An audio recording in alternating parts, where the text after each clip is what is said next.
आसनसोल के डामरा 10 नंबर इलाके में झाड़ियों के बीच एक युवती का शव पाया गया है, जिससे इलाके में हड़कंप मच गया है। इस बारे में स्थानीय निवासी चंदन गांधी ने बताया कि एक युवती का शव मिला है। उन्होंने बताया कि स्थानीय लोगों ने तो लाश को करीब से नहीं देखा है या हाथ नहीं लगाया है, लेकिन अनुमान लगाया जा रहा है कि उसके साथ दुष्कर्म करके उसकी हत्या कर दी गई है और बहुत ही बेरहमी से उसकी हत्या की गई है।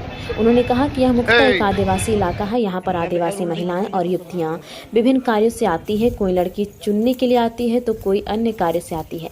ऐसे में अगर यहाँ पर इस तरह की किसी युवती को मारकर फेंक दिया जाए तो इससे इलाके में सुरक्षा व्यवस्था को लेकर सवाल जरूर खड़ा होता है। একটা ডেড বডি পাওয়া গেছে একজন লেডির, এখন আনআইডেন্টিফাইড আছে, আইডেন্টিফাই করার চেষ্টা চলছে। আর কি আছে আমাদের তদন্ত শুরু হয়েছে। কি মনে হচ্ছে এখনো কিছু মনে হচ্ছে না, আমরা তদন্ত শুরু করেছি। কোন জায়গায় পাওয়া গেছে? দামরা 10 নম্বরে রাস্তার ধারে একটা ঝোপের মধ্যে পাওয়া গেছে। কদিনকার বডিগুলো মনে হচ্ছে? এগুলো এখন বলার মতো জায়গা নেই, আমরা পিএমএ পাঠিয়েছি, পিএম হবে তারপরে বলা যাবে। খুব নিজেই ভয় খাচ্ছিলাম। ধর্ষণ আমার মনে হচ্ছে যা তাতে ধর্ষণ করেছে একে।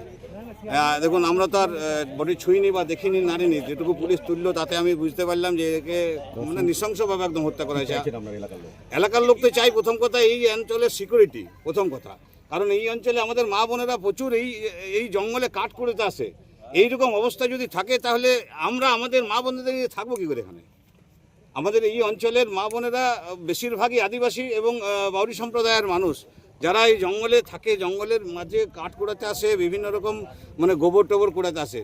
তো এইভাবে যদি এখানে একটা নিরীহ মেয়ে, আমার মনে হয় 17 থেকে 18 বছর বয়স হবে, তার থেকেও কম, তাকে তুলে নিয়ে এসে যদি এইভাবে হত্যা করা হয়, সেই দুষ্কৃতীদের মানে অবিলম্বে গ্রেপ্তার করা দরকার। এবং বিভিন্ন দিকে যারা যারা দেখতে পাচ্ছেন না এই লাইভ, তাদের মানে সেই জায়গাতে প্রশাসনকে সচেতন হওয়া অতি প্রয়োজন।